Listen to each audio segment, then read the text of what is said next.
un escalier dans un style futuriste pour rester sur notre thématique et que l'on va automatiser pour pouvoir l'animer.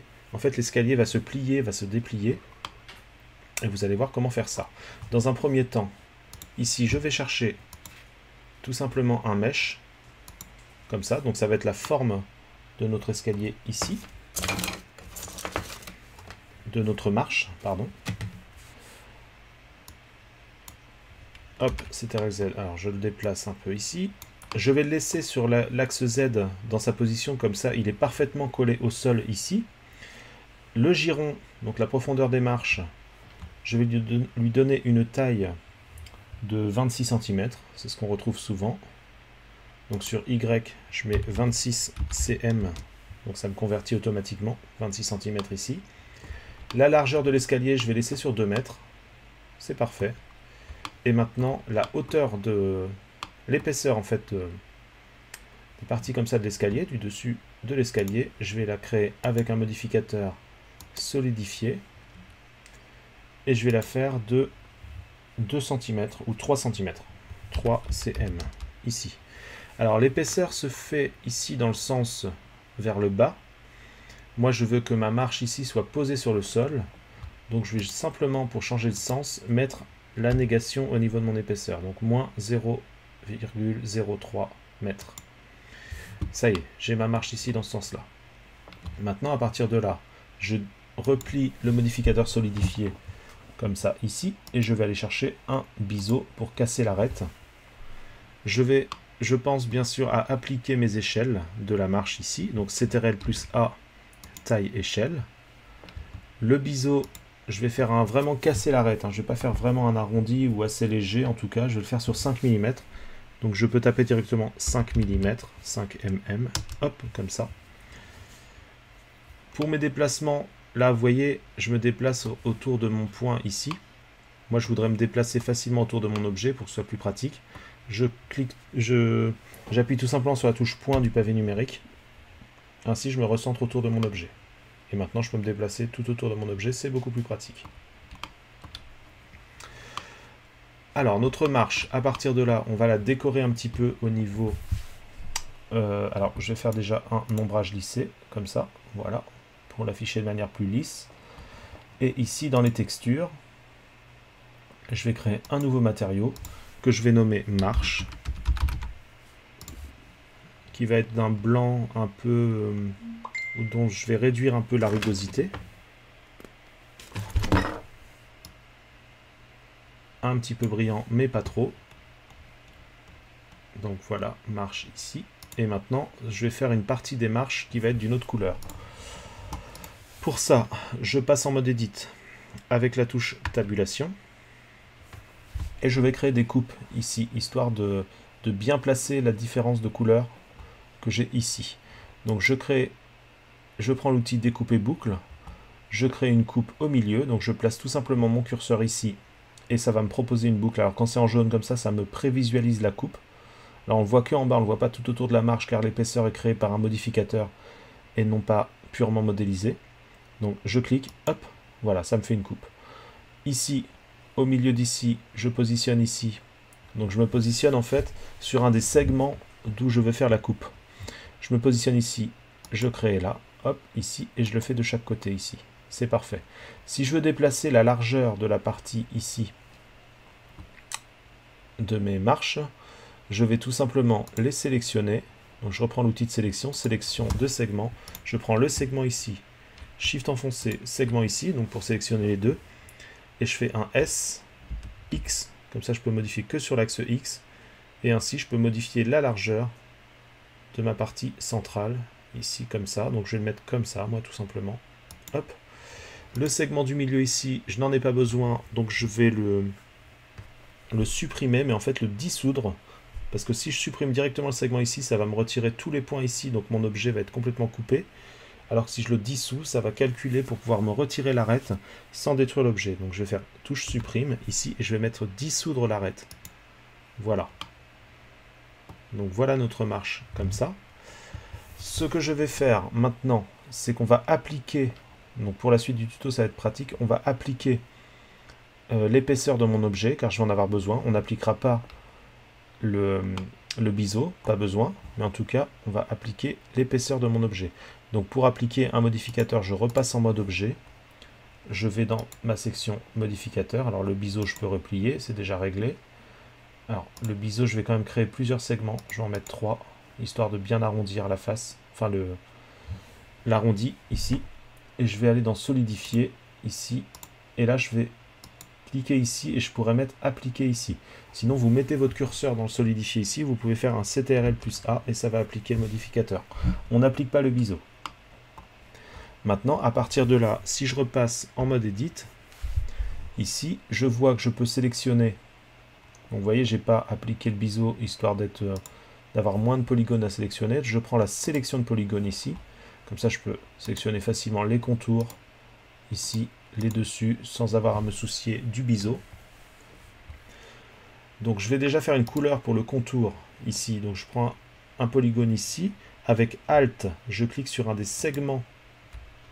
Là, je suis embêté. Vous voyez, je sélectionne les segments qui sont de l'autre côté comme ça, tout simplement parce que j'avais activé par le passé la sélection, le X-Ray, en fait, pour pouvoir sélectionner les polygones qui sont de l'autre côté, qui sont non visibles directement dans la vue. Donc, je clique ici pour retirer le X-Ray. Et là, maintenant, je peux que sélectionner les polygones visibles. Donc, pour sélectionner les contours, je vais cliquer ici sur un des segments du contour que je veux sélectionner avec Alt enfoncé. Et automatiquement, ça me prend le contour ici. Voilà.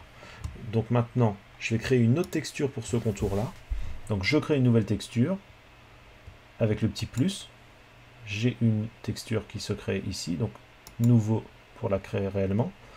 Et elle ne s'applique jamais ici pour l'instant. Il faut que je dise à Blender où je dois l'appliquer. Et on va y venir. Je vais faire un contour un peu gris-noir. Ici. Comme ça. Et maintenant, en fait, je sélectionne la texture qui m'intéresse. Et là, j'ai une sélection de polygones. Donc, je vais assigner à ces polygones-là. Vu que ce sont ceux-là qui sont sélectionnés, c'est à ceux-là que je vais les assigner. Donc, j'assigne ici et voilà. Ici, c'est comme une palette, en fait. C'est-à-dire que par défaut, bien sûr, quand on crée une première texture, ça va l'appliquer tout à notre objet. Mais par la suite, on peut créer plein de textures différentes sans que ça s'applique du tout. Et après, on sélectionne tout simplement des polygones et on met assigner une fois qu'on a cliqué sur une des textures. Voilà. Maintenant, cette partie-là de la marche, ici, je pourrais aussi lui donner une couleur. Donc peut-être la même. Si je veux appliquer par exemple le même matériau ici, je vais mettre tout simplement assigner. Et si je veux faire un autre matériau, donc petit plus ici, je pourrais, voilà, je crée un nouveau matériau que je vais mettre par exemple un peu plus rouge. J'assombris ici, voilà, un peu rouge sombre comme ça, bordeaux. Et ce nouveau matériau, j'assigne sur la texture qui est sélectionnée. Je reviens en mode objet et vous voyez donc ma nouvelle marche qui est comme ça. Alors, ce qui serait bien, là, c'est qu'on imagine que c'est un peu comme un tapis ici, mais pas vraiment. Et en fait, c'est au niveau d'ici, j'aimerais que les marches, que ce soit plus brillant sur les côtés. Donc, c'est l'endroit où on ne marche pas. Donc, je peux aller ici sur marche, parce que cette texture est appliquée ici. Et donc, je peux la rendre un peu plus brillante en réduisant la rugosité. Là, on ne le voit pas trop, mais on le verra par la suite. Maintenant, ce que l'on va faire pour créer les différentes marches, car là on en a une, on va aller chercher un modificateur. On ne va pas recréer chaque marche les unes après les autres ou dupliquer celle-là. On va utiliser un modificateur tableau, ici. Donc automatiquement le modificateur tableau me crée un deuxième élément sur l'axe X, car c'est réglé sur l'axe X sur un facteur de 1 ici. Nous on ne veut pas dans ce sens-là, donc on va mettre sur 0. Et si on veut que ça nous crée un deuxième élément, donc sur l'axe représenté en vert ici, donc dans ce sens-là, Y, et ben je mets une valeur de 1. Hop, voilà. Donc là, j'ai un deuxième élément qui est parfaitement créé ici. Maintenant, ce qui se passe aussi, c'est que si je souhaite en créer plusieurs, il suffit simplement que j'augmente le nombre. Voilà, donc là, je mets 3 marches. Si je réduis la valeur d'Y en dessous de 1, mes éléments vont se rentrer les uns dans les autres. Et si je suis au-dessus de 1, ils vont se séparer d'une distance égale entre chaque élément. CTRL Z, je reviens en arrière. Ce qui m'intéresse, c'est qu'ils soient parfaitement collés comme ça. Mais par contre, j'aimerais que ces nouveaux éléments soient proportionnellement placés en hauteur, ici comme ça. Donc pour ça, je vais déplacer, sans en créer d'autres comme ça, je vais déplacer tout simplement l'axe Z. Je vais augmenter la valeur de l'axe Z. Ça ne me recrée pas de nouveaux éléments, mais en fait ça me les place en fonction comme ça. Donc là, moi ce qui m'intéressait, c'était une hauteur de marche de 17,5 à peu près, ou 17 cm. Je pourrais très bien ici créer un objet, un cube. Donc je vais le réduire, je vais faire S divisé par 20. Voilà. Je réduis sa taille de 20. Pour me servir de guide, je vais le positionner. Alors je le place correctement ici. Si je veux le positionner parfaitement sur ma marche ici, je peux utiliser l'aimant ici et face. Comme ça, ça va s'aimanter sur la face. Voilà, ça marche pas très bien. Bon. Ouais, ça marche sur le bas, tout simplement parce que l'épaisseur de ma marche, voilà. En fait, la taille de ma marche n'est pas appliquée. Donc CTRL A, je rapplique parce que quand j'avais créé mon épaisseur, en fait, quand j'ai appliqué le modificateur, il n'a pas forcément pris en compte l'échelle. Donc je refais appliquer taille échelle et je pense que normalement ça devrait mieux fonctionner. Bon, là on revient au début, mais c'est pas grave. Je sais pas pourquoi ça fait ça, mais je vais désactiver tout simplement l'aimant ici. Je me mets en vue de côté et je vais le placer correctement ici.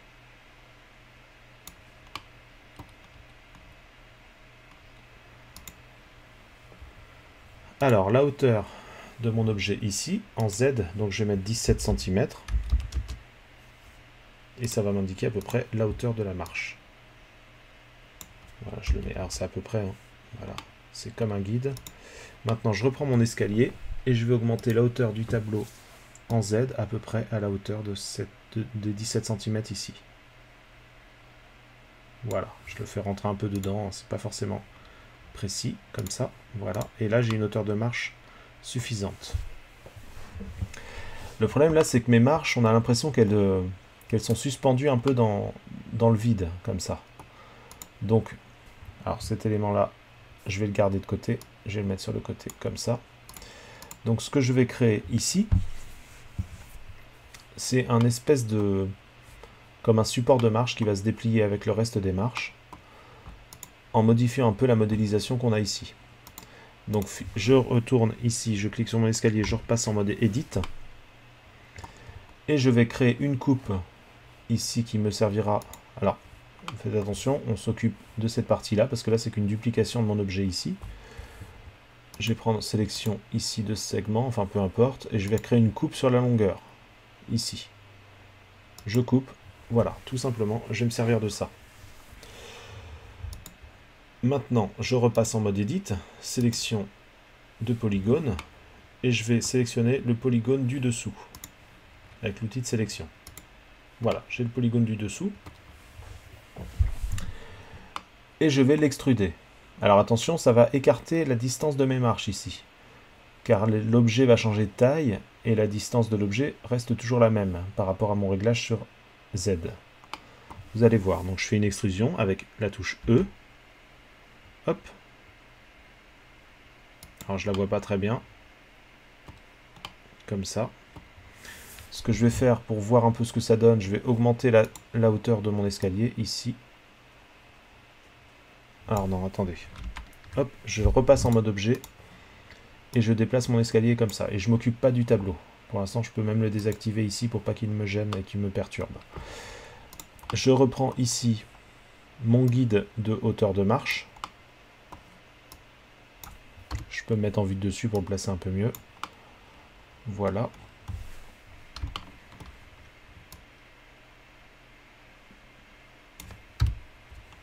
Et là, je me mets à la surface, ici, comme ça. Et mon escalier, je le replace à peu près ici.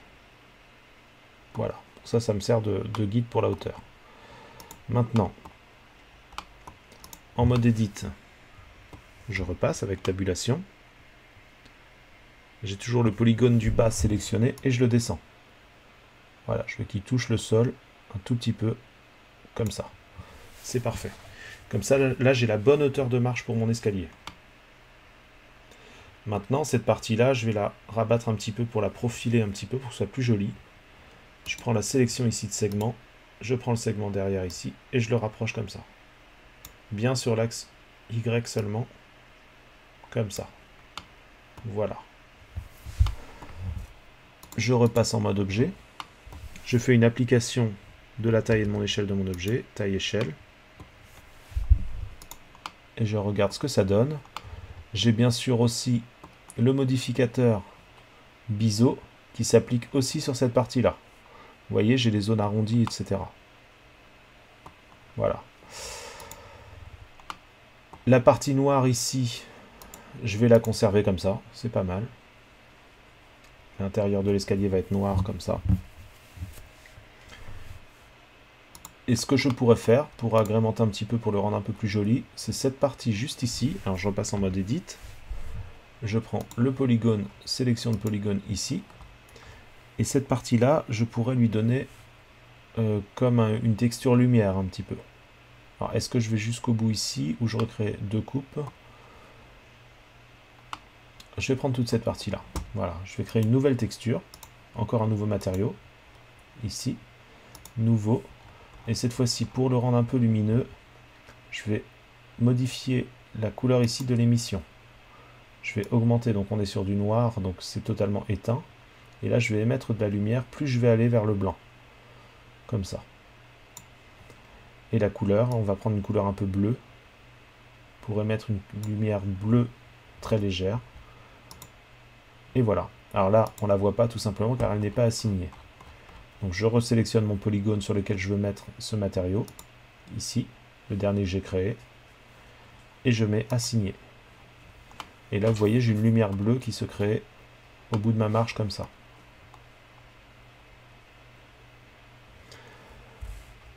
Et je repasse en mode objet. Donc voilà les marches de mon escalier, avec la petite lumière bleue juste devant comme ça.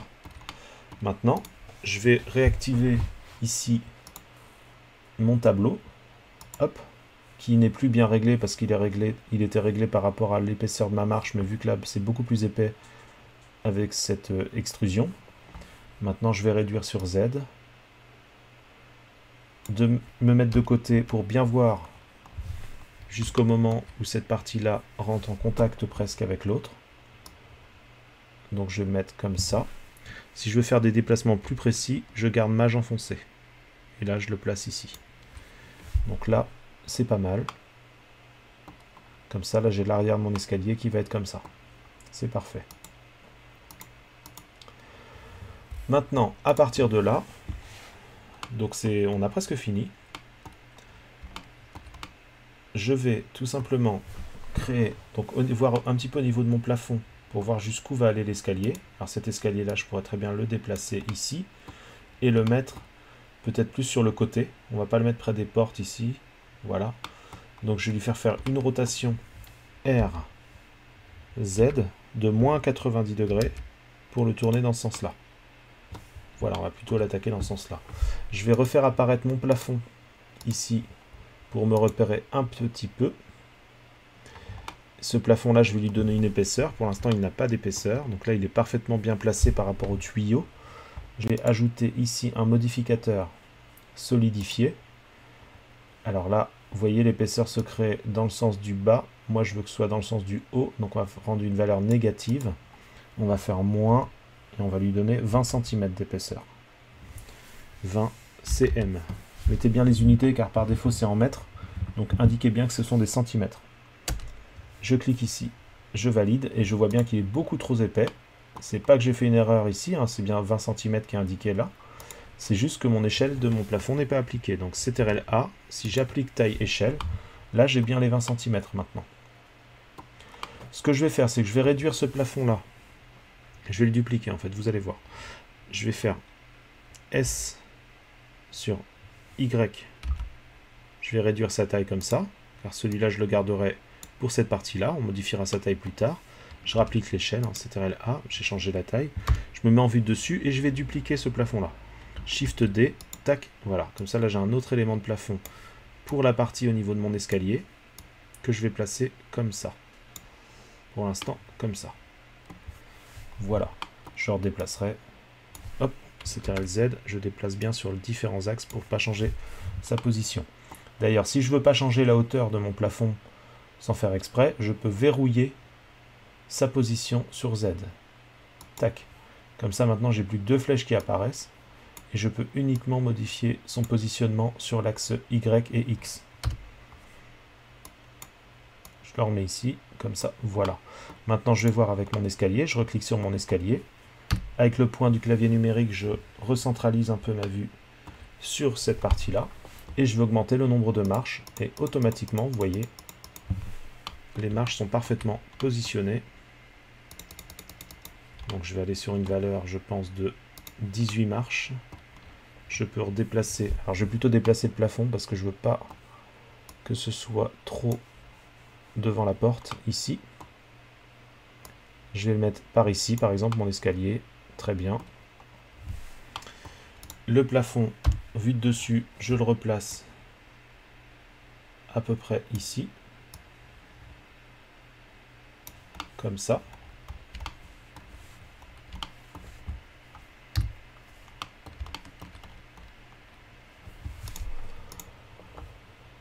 Alors, je le redéplace là. Je me rends compte qu'il me faudrait peut-être encore une marche de plus. 19 marches. Et là, j'arrive pas trop mal. Je me mets en vue de côté. Je peux changer la visualisation pour mieux voir. Ici. Alors, je ne vais pas modifier la hauteur de mon plafond, mais plutôt, je vais ajuster plutôt mes marches. Donc, je vais faire plutôt 18 marches. Je vais replacer, ou 19. Alors, hop, je vais mettre 19 marches. Je vais replacer ici, donc G, X, je déplace mon plafond pour qu'il arrive à peu près ici au niveau des marches. Et là, alors soit je pourrais modifier la hauteur de l'extrusion, ou alors tout simplement modifier ma hauteur de marche, légèrement. Tac, vous voyez, donc c'est très léger. Je vais mettre 0.8 par exemple, voilà. Et après je vais rajouter une valeur 20, comme ça, petit à petit. 3, 0,83 et là je vais mettre 83,5,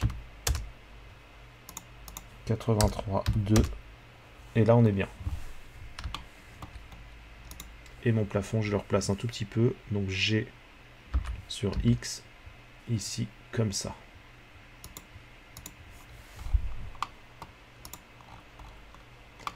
Donc là j'ai quelque chose de bien. Alors je modifie pas la taille de mon, enfin la hauteur de mon plafond sur l'axe Z que j'ai bloqué bien sûr. Et voilà donc mon escalier. Alors maintenant je me replace en vue ici avec le rendu comme ça. Je vais peut-être rajouter une petite lumière. Donc dans ma liste de lumière j'en ai une seule ici. Je vais la dupliquer, Shift D ici et je vais en placer une au niveau de mon escalier. Ça va être beaucoup plus joli ici comme ça. Pour l'instant, on les replacera un peu mieux par la suite. Mais déjà, on a quelque chose comme ça. Voilà. Maintenant, pour l'animation de l'escalier, c'est très simple. Je vais créer, à partir de la 50e image, je ne veux pas que mon animation démarre dès le début ici. Ou même la 100e image. Je vais me mettre à la 100e image. Ici, en fait, j'ai la position du décalage en Z que je vais enregistrer. Ça va faire la position qu'il y a quand l'escalier est entièrement assemblé. Donc je crée une image ici, qui est là. Et avant, alors après je pourrais déplacer les images pour modifier la vitesse et à quel moment l'escalier s'active. Maintenant je me mets à peu près un petit peu derrière ici comme ça. Je mets une valeur à 0, hop, et j'enregistre la position. C'est pas plus difficile que ça. Comme ça maintenant mon escalier, entre ces deux positions là, et ben, il va monter, il va se placer comme dans sa position finale. Donc si je fais lecture, je peux le faire avec espace, j'ai mon escalier qui se déplie comme ça. Voilà, si je veux que l'animation soit plus lente, j'écarte tout simplement les deux clés. Et donc il se place parfaitement comme je l'ai réglé ici. Juste avec 2 clés de position par rapport au décalage relatif sur l'axe Z. Voilà, tout simplement. Et comme ça fait apparaître la lumière alors qu'elle est éteinte ici. Et après, on pourra créer l'emplacement éventuellement si on veut que l'escalier soit totalement plat, comme si c'était le sol. On pourra créer une zone, une surface ici qui pourra accueillir l'escalier, tout ça. Tout ça, on le verra dans une prochaine vidéo. Mais déjà, pour cette vidéo-là, vous avez pu voir comment créer donc cet escalier d'aspect futuriste, qui est totalement escamotable comme ça, qui se déplie en fait pour donner accès au niveau supérieur. Je vous retrouve dans un prochain épisode. N'oubliez pas de liker et de partager pour que je puisse continuer à vous produire des vidéos et toujours et des surprises en fait, des choses que je prépare pour l'avenir. À bientôt.